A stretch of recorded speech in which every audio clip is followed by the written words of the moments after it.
cavalo lusitano tem características únicas e é hoje criado em todo o mundo para fins de lazer, mas também desportivos. Apaixonado pelo cavalo lusitano, Diogo Lima Maier cria este equino na Codelaria Monte Velho desde 1994. Eu gostava de dizer que em Portugal o cavalo lusitano é um verdadeiro tesouro e eu acho que a maioria dos portugueses não tem a percepção, não tem o conhecimento da maravilha daquilo que nós produzimos em Portugal, que foi de facto o cavalo lusitano. Eu diria que o cavalo lusitano é dos cavalos mais extraordinários que existe no mundo. É um cavalo diferente da grande maioria dos cavalos que se produz no mundo, sobretudo no norte da Europa, onde se produzem os melhores cavalos de desporto. Mas o cavalo lusitano é diferente de todos eles. Tem características próprias, não só morfológicas, tem um modelo muito especial, muito bonito. Hoje em dia, para além de toda a conformação, tem um pormenor que é fantástico, que é o desenho da cabeça, que é único. É uma cabeça com um feitio convexo ou subconvexo, que lhe dá um caráter muito especial. E isso é um pormenor. Mas eu diria que o cavalo lusitano tem outras características de caráter, de montabilidade, de gostar de colaborar com o cavaleiro. Ele não compete com o cavaleiro, não entra em conflito com o cavaleiro, ele gosta de colaborar com o cavaleiro. Portanto, é um cavalo que, por essas características todas, se torna extraordinariamente agradável e divertido e fácil de montar. É um cavalo que tem outro aspecto muito importante, é um cavalo que é fácil de ensinar, pelo seu caráter, pela sua docilidade, pela vontade de colaborar. É um cavalo que é fácil de ensinar. E nós vemos qualquer cavalo lusitano, por exemplo, quando vamos à Feira de Olgã, que é, enfim, a capital do lusitano, ver a forma como, no meio de milhares de cavalos que passeiam todos os dias por lá, se vêem coisas tão extraordinárias. Qualquer cavalo faz um passage, um piafé, faz exercícios que as outras raças não conseguem fazer. De facto, isso torna o lusitano fantástico e isso começa a ser apreendido no mundo inteiro. O cavalo lusitano era um cavalo um pouco desconhecido, era um cavalo que vivia no mundo à parte. Temos a sorte, hoje em dia, pela globalização, que o cavalo lusitano começa a ser conhecido no mundo inteiro e muito apreciado e muito procurado. E isso, para nós, é uma alegria enorme.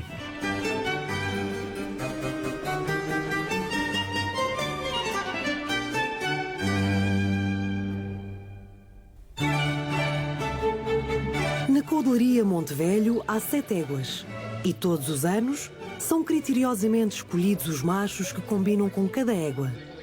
Pretende-se obter cavalos de excelência que se tornem campeões dentro da área para a qual revelam maior aptidão.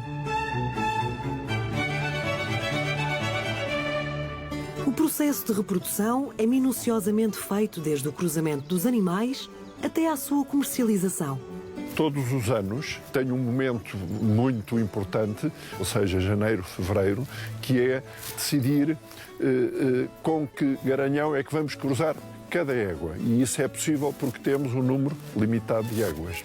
E aí fazemos um processo muito interessante.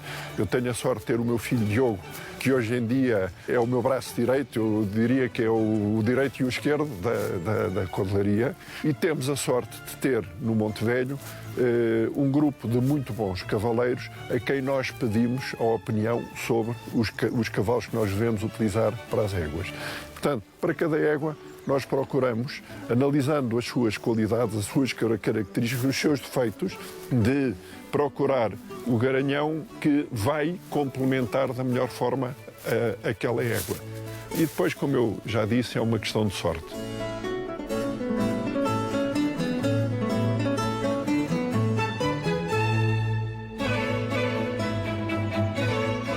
Os polos devem nascer na primavera. Aliás, a natureza está feita para acontecer assim. E porquê? Porque na primavera é quando há melhor pastagem, mais quantidade de pastagem no campo. As éguas, para amamentarem as crias, precisam estar muito bem alimentadas e é exatamente na primavera, quando o campo produz a pastagem que naturalmente existe e logo de seguida, no primeiro cio que se segue ao parto, normalmente inicia-se o processo de nova reprodução. O período de gestação de uma égua anda na ordem dos 11 meses e uma semana, varia um pouco égua para égua, mas anda por aí. O que faz com que o poldro seguinte também nasça na primavera. E isso é a natureza a funcionar. Curiosamente, isto tem muito que ver com o sol, a quantidade de sol que regula o organismo da égua. Normalmente, os poldros ficam com as mães, desde que nascem, até aos 6, 7 meses. Normalmente, por volta de setembro, outubro, dependendo do desenvolvimento do poldro, o poldro já consegue pastar, portanto, comer a pastagem, já não depende apenas da amamentação da mãe. O poldro, nessa altura, é desmamado, portanto, é separado da mãe e então passa a viver um ciclo da sua vida completamente diferente.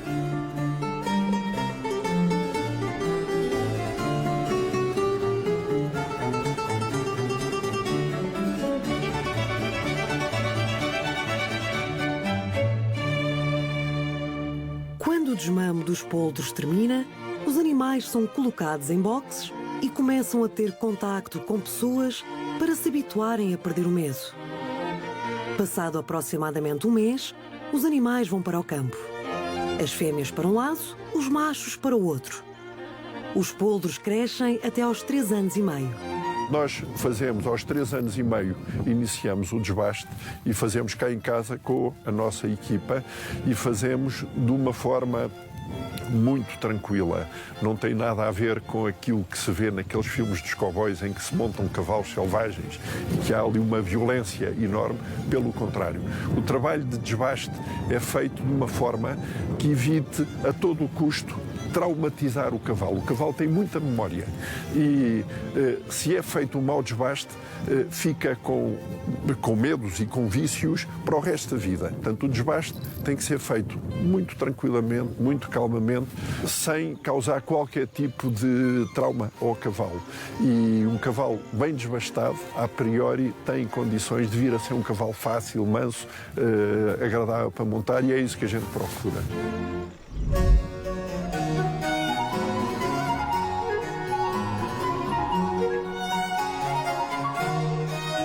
Os criadores são os guardiões do cavalo lusitano, através da APSL, Associação Portuguesa de Criadores do Cavalo por Sangue Lusitano, fundada em 1990.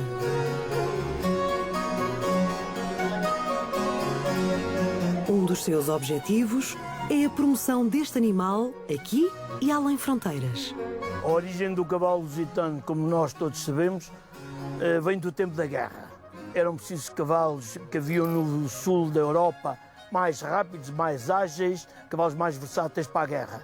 Acabou a guerra, como todos sabemos, não acabou a guerra, mas acabou a guerra a cavalo, e o cavalo lusitano continuou o seu desenvolvimento à base do toureio. O toureio é hoje o grande responsável do estado em que o cavalo lusitano se encontra de desenvolvimento de aptidões e de habilidades. Daí, o cavalo depois do toureio passou a partir para outras disciplinas, nomeadamente a equitação de trabalho, a dressage, alguns exemplos como na atrelagem e poucos, muito poucos, até nos saltos chegou a aparecer algum cavalo. Mas a grande responsabilidade foi o toureiro nos tempos modernos para aparecer esse cavalo que existe hoje entre nós. A APSL é também a gestora do livro genealógico do cavalo lusitano, que tem por fim assegurar a preservação e o melhoramento da raça lusitana. O livro genealógico tem várias partes. Numa primeira fase, os cavalos têm que ser registados, têm que fazer uma determinadas documentos e, desde 1992, há uma testagem de paternidade do sangue. Os cavalos só são inscritos quando há uma compatibilidade com o sangue dos seus pais. Depois, o cavalo, nessa fase, fica inscrito no livro de nascimentos. A segunda parte é tentar que o cavalo seja reprodutor, macho ou fêmea, e a partir daí passa por um teste onde é comparado com com o padrão da raça. E se o cavalo se enquadra mais ou menos dentro do padrão da raça, há uma pontuação. Os cavalos que passam determinados limites ficam reprodutores ou reprodutoras da raça e podem passar a dar filhos para o livro genealógico. Depois, o livro tem várias fases, onde, consoante o mérito do cavalo, tem uns determinados tipos de estrelas. Portanto, a seguir temos o reprodutor funcional, que é atribuído aos cavalos que se destacam nas diferentes disciplinas, e em todas, inclusivamente temos também o modelo de andamentos, que não é uma disciplina com esta, mas que também aqui é contemplado. Depois temos uma segunda fase, que é o reprodutor de mérito, que é aquilo que todos os criadores querem ter, que é aquele animal que dá bons filhos. E isso é feito através da comparação da qualidade dos seus filhos. Ultimamente foi criado um novo grau, que é o reprodutor funcional, que é aquele que, mesmo estando um bocadinho mais fora do padrão da raça, é aquele que se destacou pela sua funcionalidade e que se decidiu não deixar fora porque pode dar bons filhos. E, portanto, é assim que funciona o livro genealógico.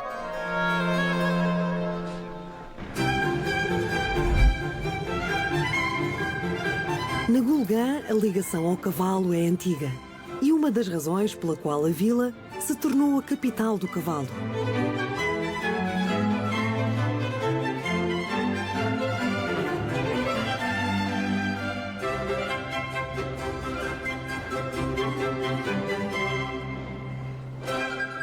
Nas ruas desta vila ribatejana existem vários apontamentos que recordam a cada esquina este animal tão estimado por muitos. A Gulgã é indissociável, é uma relação total, porque a Gulgã também se exibe e se exalta, sobretudo pelo cavalo.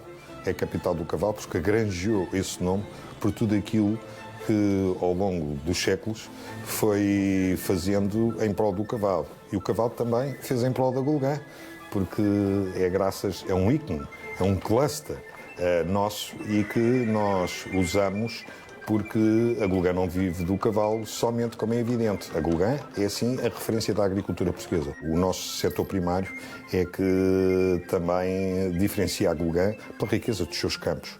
E penso que a Gulgã começou a diferenciar-se há muitos séculos, porque a Gulgã fazia parte da Estrada Real, de Lisboa-Porto, e aqui era uma das mudas de cavalos e que depois as pessoas ficaram por aqui, alojavam-se e, sobretudo, foi algo também que deu lugar à feira por uma razão muito simples. A feira foi institucionalizada em 1571, no tempo do rei Dom Sebastião, mas o dia 11 de novembro, o dia de São Martinho, era um dia que se relacionava, e que daí determinou a feira, que se relacionava com pagamentos. As pessoas acordavam que no dia 11 de novembro, na Gulgã, pagavam aquilo que deviam ou aquilo com que se tinham comprometido. Portanto, a Gulgã é indissociável do cavalo. E a Gulgã, hoje, capital do cavalo, a feira com a sua Feira Nacional do Cavalo, a Feira Internacional do Cavalo Lusitano, enfim, a Feira de São Martinho, a Feira da Gulgã, que muitos pensam que é do século XIX, não é nada, é do século XVI, e que ao longo do tempo se vem reafirmando. No fundo, aqui na Gulgã, com o cavalo, que é ancestral, tentamos fazer a simbiose entre a tradição e a modernidade, porque nós gostamos imenso do passado, apesar de não sermos passadistas, mas achamos que o passado é um estímulo para o presente e uma referência para o futuro, e o cavalo faz parte de nós. A paragem obrigatória na Gulgã durante as viagens para o norte no século XVI está na origem da Feira Nacional do Cavalo, que tem sempre em destaque o lusitano. O certame secular ocorre anualmente por altura do São Martinho. A Feira da Gulgã é, sobretudo, um espetáculo de cor e de movimento, onde desfila a equitação portuguesa, onde desfila o nosso cavalo, sobretudo tudo aquilo que passou de geração em geração, os princípios, os valores, que ao longo do tempo, com algumas vicissitudes, chegaram a nós. A Feira da Gulgã é, sobretudo, uma manifestação de Portugalidade. A Feira da Gulgã é, acima de tudo, a mostra daquilo que os portugueses foram e que ao longo dos tempos foram fazendo, e com a equitação, sobretudo na arte equestre. Eu penso que a Feira da Gulgã é uma das maiores manifestações a nível mundial do lusitano, é evidente. Tem uma expressão ibérica enorme e hoje é visitada por imensos estrangeiros de todos os continentes, continente americano, continente europeu e hoje até continente asiático. Portanto, no fundo, é a nossa história que desfila naqueles dias da feira e que, imagina, Gulgã, que o concelho tem 6.000 habitantes, nesse dia, no espaço de tempo que decorre a feira hoje, que são 2 semanas, na altura era só o São Martinho e o dia antes e o dia depois, hoje são 2 semanas e que dizem que vem 500 mil de visitantes. Portanto, venham descobrir-nos, mas sobretudo é aquilo que eu referi um bocadinho, é a nossa história, é a nossa identidade e é a nossa cultura que desfila.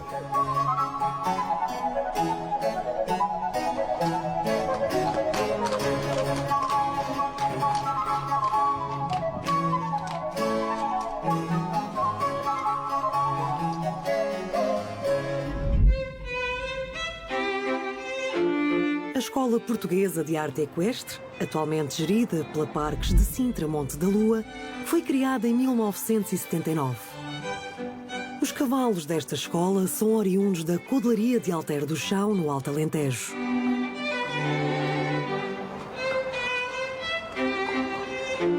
Aqui divulga-se a arte equestre, promovendo o cavalo lusitano. Esta escola, como disse, fez este ano os 40 anos, aposta muito na promoção da arte equestre. A nossa missão é o ensino do cavalo, não de cavaleiros, o ensino do cavalo, desta arte equestre, a promoção do cavalo da Alter Real e, no fundo, a promoção de um produto único português, que é o cavalo lusitano e a sua arte equestre, que neste momento nós candidatamos a ser património imaterial da Unesco e esperamos que venha a ser aceito. Os cavaleiros têm um papel fundamental na escola. São profundos conhecedores do temperamento deste animal e têm a seu cargo a tarefa de domar o cavalo.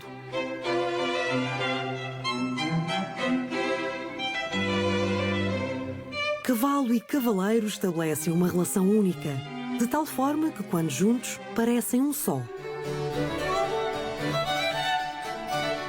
A Escola Portuguesa de Arte Equestre dá formação a cavalos e a cavaleiros e, portanto, ser cavaleiro da escola inicia-se com a nossa formação e vai-se prolongando, dando nós formação aos cavalos novos e aos cavaleiros novos. E, portanto, ser cavaleiro da escola é um bocadinho comungar de uma doutrina e de uma forma de montar e de ensinar os cavalos e de relacionar com os cavalos, que é muito portuguesa, mas que, no fundo, acaba por ter uma grande projeção internacional, porque o homem e o cavalo relacionam-se de formas idênticas pelo mundo fora. Na Escola Portuguesa de Arte Equestre, organizam-se diferentes espetáculos que contribuem para dar a conhecer melhor o lusitano, a sua graça, sabedoria e arte. São espetáculos únicos, desde logo, porque a Escola Portuguesa de Arte Equestre tem exercícios próprios que nenhuma outra faz. E depois, todos os espetáculos são únicos. Estamos a falar de cavaleiros e cavalos, cada um deles que reage em determinado momento, conforme está bem disposto, mal disposto. Os nossos cavalos parecem muito mansinhos, mas são cavalos inteiros, portanto são muito temperamentais, mas são os cavalos muito generosos, muito inteligentes, e a prova disso é que eles têm ensinado a fazer isso e eles fazem estes exercícios. Parece que é muito fácil, mas esta facilidade decorre de muitas horas, muitos dias de treino diário, de treino afincado, de muita paciência dos nossos cavalos e muita paciência dos cavaleiros para os ensinar.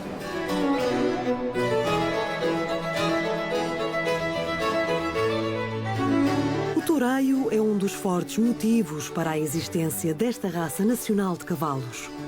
Mas cada vez mais há modalidades desportivas que vão ganhando espaço e contribuindo para o sucesso do lusitano.